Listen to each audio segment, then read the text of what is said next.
you so much. Thank you all so very much. I am very excited to be back here in Cleveland. I especially am thrilled to be in the district of Congresswoman Marcia Fudge and into the city of Mayor Frank Jackson. And to have the county executive here, County Executive Armand Bayadish, where are you? And my great friend of so many years, Congressman Tim Ryan. I am also pleased to be here with all of you, to have this opportunity to talk about the campaign and the fact that this will be a busy week here in Ohio. We are so excited to have the campaign building across this state. And this campaign is about building a future where every American can live up to his or her full potential, no matter where you come from, what you look like, or who you love. Now, I believe this with all my heart because it's the only way for America to live up to its full potential if every American has the chance to live up to his or hers. Now, I know we have a long way to go. In fact, the future that I envision is going to take work from all of us, because I want to knock down every barrier that stands in the way. I want to knock down the economic barriers, the healthcare barriers, the education barriers, the kind of challenges that people face every day. Now, you're here tonight, and you're going to do everything you can in this next week, along with people in Florida, Illinois, Missouri, North Carolina, who are going to the polls. I hope you make your voice and your vote count too. This has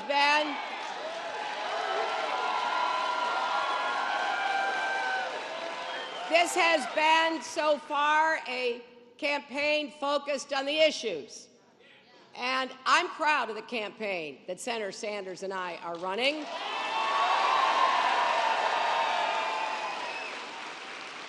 We have our differences, which you can see when we debate, but I'll tell you what, those differences pale in comparison to what's happening on the Republican side. Every time you think it can't get any uglier, they find a way. And as the rhetoric keeps sinking lower, the stakes in this election keep rising higher. Now, running for president shouldn't be about delivering insults. It should be about delivering results for the American people.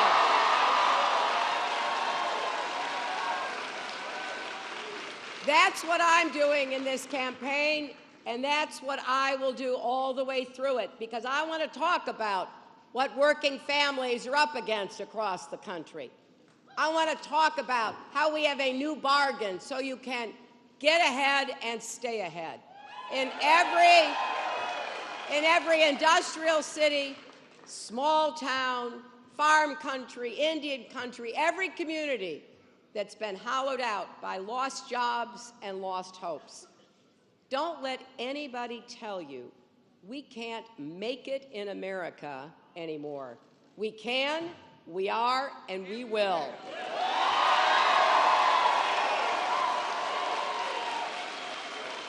But in order to do that, we can't be talking about building walls or turning the clock back. We have to build on what made America great in the first place, our energy and optimism, our openness and creativity. Nobody works harder than Americans. Nobody innovates better.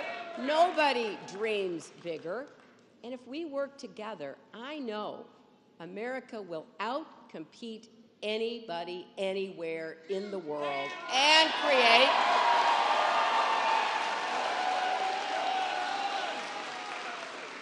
a future that will hold out the promise of America to every kid with a dream, every aspiring entrepreneur, everyone who works hard and does their part should be able to say, I can make it in America.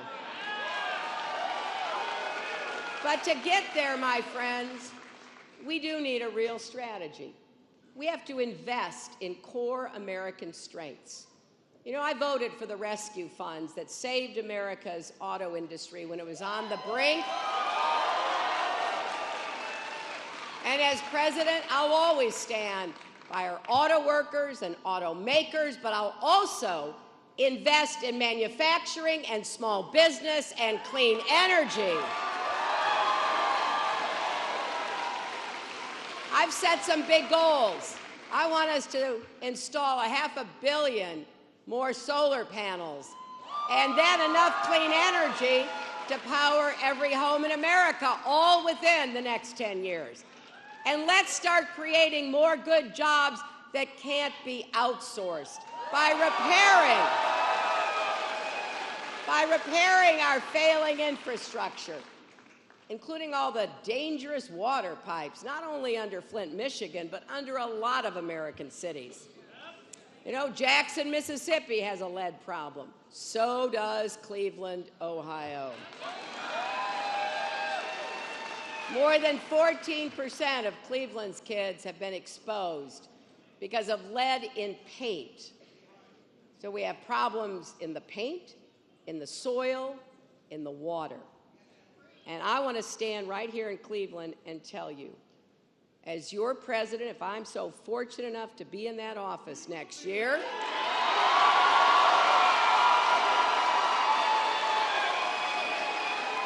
we're going to tackle this lead problem everywhere our children are at risk. And we're going to stand up to corporations that seem to have absolutely no loyalty to this country that gave them so much in the first place.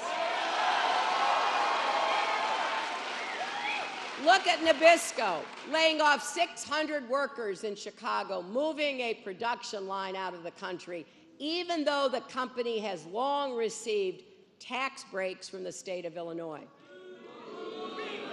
Now, they have no problem taking taxpayer dollars with one hand and giving out pink slips with the other.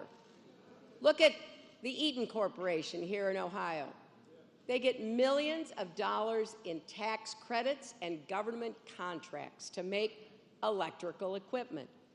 But that hasn't stopped them from using accounting tricks to move their headquarters overseas and avoid paying their fair share of taxes here at home.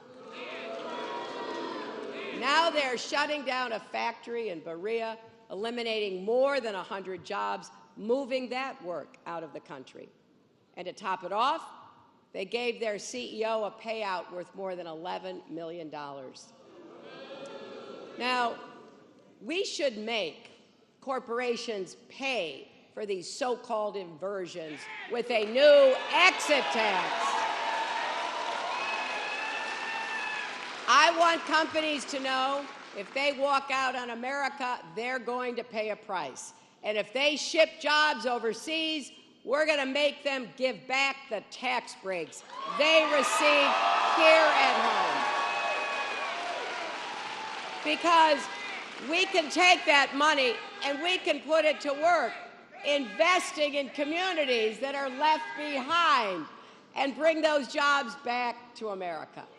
Now, there should be no doubt, if you cheat your employees, exploit your customers, pollute our environment, or rip off the taxpayers, we will hold you accountable.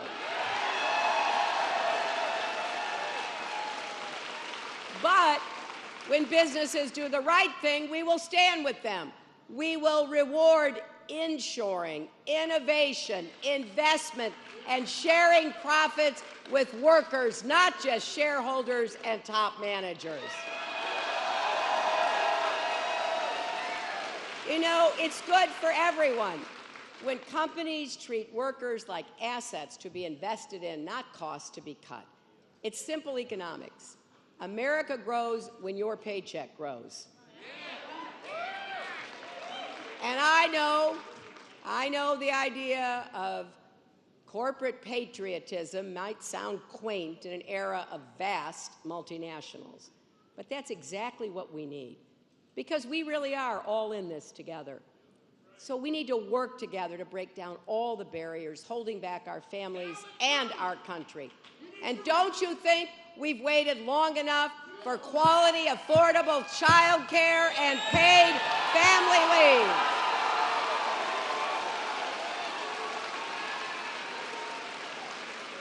And don't you think it's time for equal pay for equal work for women?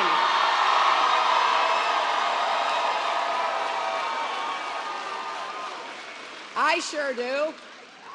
And let's break down the barriers that stop our children from getting the quality public education they need and deserve.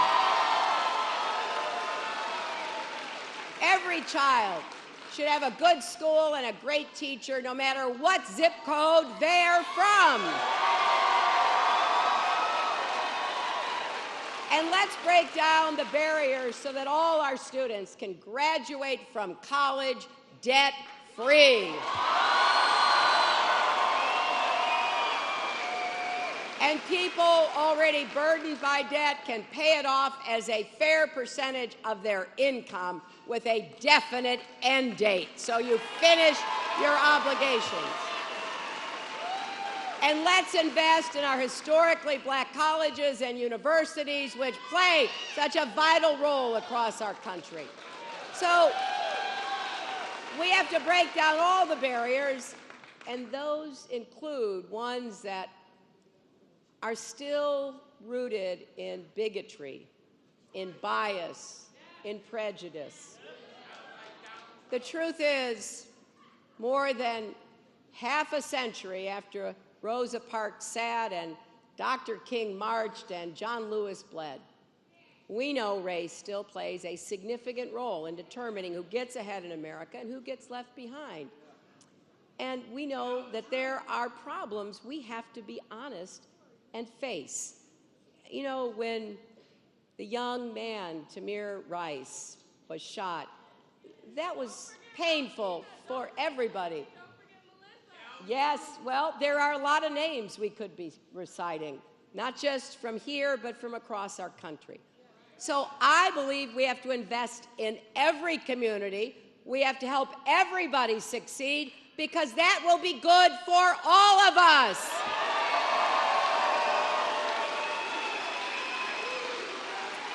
You know,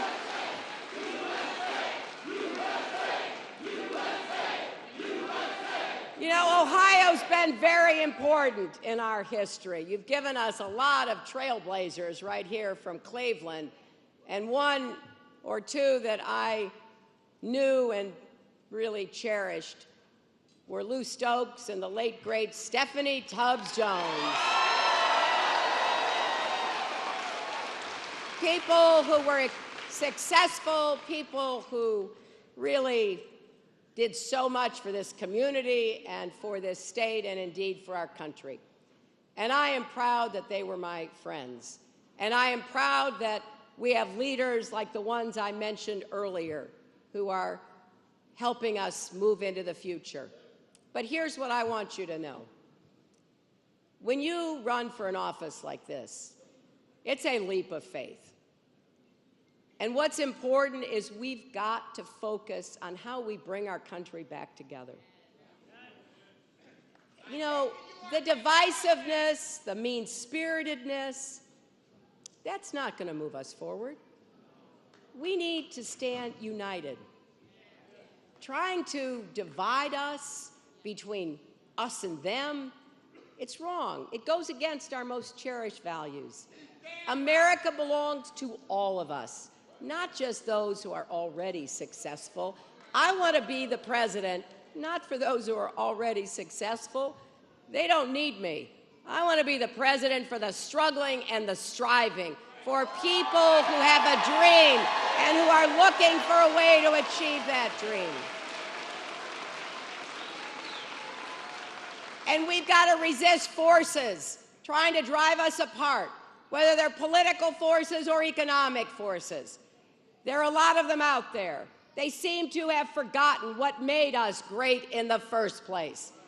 You know, America is great. We don't have to make it great. We have to make it whole. And by that I mean we've got to get back where we're supporting each other, where we're helping young people get involved in national service, finding ways to give back to our communities. Every one of us has a role to play in the future that we want. That's the spirit powering this campaign, and it comes from the more than 900,000 Americans who have contributed, most less than $100. It comes from Ernesto, a college student in Defiance, Ohio. He gave $7 to HillaryClinton.com because he says he wants a president who will help break barriers, not only for Latinos, but for all people. It comes from Liza in Texas, whose child has Down syndrome. Money's tight, she says, but she sent me $20 because she wants to unify our country and open up more opportunities for everyone, including for precious children like hers. I want you to join this campaign. Please go to HillaryClinton.com or text JOIN at 47246. When I get a note like I did from these two people, and when I meet so many across the country who, yes, they have the struggles in their own lives, but they still find it in their hearts to help others, I know that's the people we are. We are better than what we are hearing in the political rhetoric of this time. We are better than what we are being offered by the Republicans. I've seen the young people in Flint, Michigan working to help and heal their community. I've met entrepreneurs across this country in city after city who are starting small businesses. And I've met mothers who've lost their children to gun violence. They're turning their mourning into a movement. All of them are living out what the Scripture tells us. Let us not grow weary in doing good, for in due season we shall reap if we do not lose heart. If we reach for love and kindness instead of bluster and bigotry, we can see the best in each other, not the worst. If we lift each other up instead of tearing each other down, there's nothing we can't do together. So I am grateful to all of you. And I want you to know that if you work for me in this next week, as we move through this week of travel and door knocking and phone calling, if you work for me and if you vote for me, I will work my heart out for you. I will work every single day to make a difference in your lives, to knock down the barriers that stand in your way, to make sure that every child has a chance to live up to his or her God-given potential, and that America, we live up to ours, and our best days will still be ahead of us. Thank you all, and God bless you.